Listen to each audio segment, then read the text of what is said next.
स्थानिक स्वराज्य संस्थांच्या निवडणुका काही दिवसांवर येऊन ठेपल्यात आणि त्याची तयारी देखील अनेक जण करतात। मात्र आता ही तयारी करत असताना श्रेयवाद होताना दिसतोय।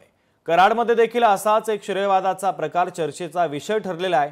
पाहुयात कराडमध्ये रंगलेले हे पोस्टर वॉर।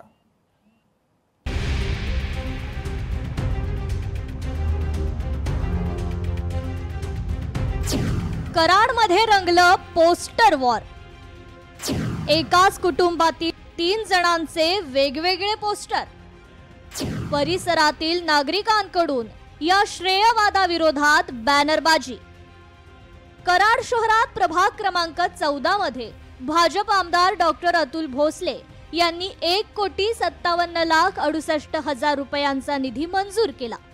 हा निधी मंजूर झाल्याचं जाहीर होताच या प्रभागातील एकाच कुटुंबातील 3घांनी हा निधी आमच्यामुळेच मंजूर झाल्याचा दावा केला आणि प्रभागात पोस्टरबाजी केली।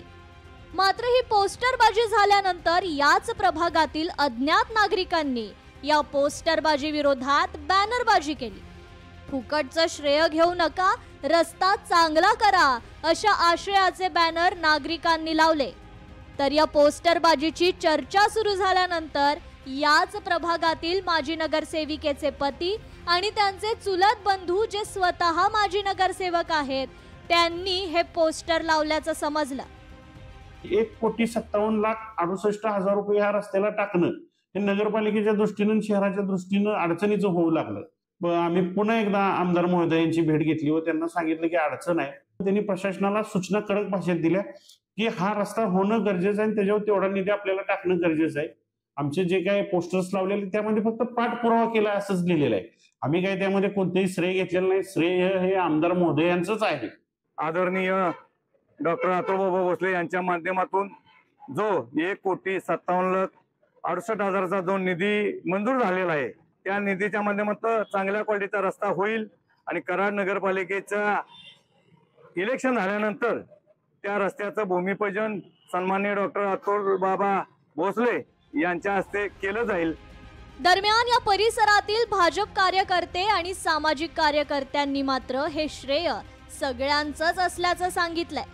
स्थानिकांनी लावलेल्या श्रेयवादाविरोधातील या बॅनरबाजीचं त्यांनी समर्थन केलंय।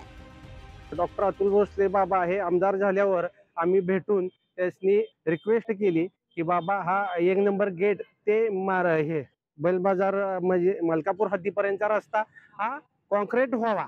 बाबांनी नगरपालिकेशी संपर्क साधून हा रस्ता डांबरीकरण व हॉटमिक्स पद्धतीने करण्याची ठरवली आणि ते बाबांनी पत्रव्यवहार हे करून नगरपालिकेने त्याचा सगळा सर्वे करून हा रस्त्याला निधी टाकला। सुज्ञ नागरिकांनी बॅनरबाजीच्या माध्यमातून यावेळी पण सांगितलं की बाबा जो निधी दिलाय 1,57,00,000 त्याबद्दल आभार, परंतु याचं श्रेय कुणी घेऊ नये, कारण याचं पूर्ण श्रेय जाते ती स्थानिक नागरिकांना जाते। रस्ता निधी पडल्यास चांगली गोष्ट आहे, त्याचं श्रेय कुणी घेऊ नये।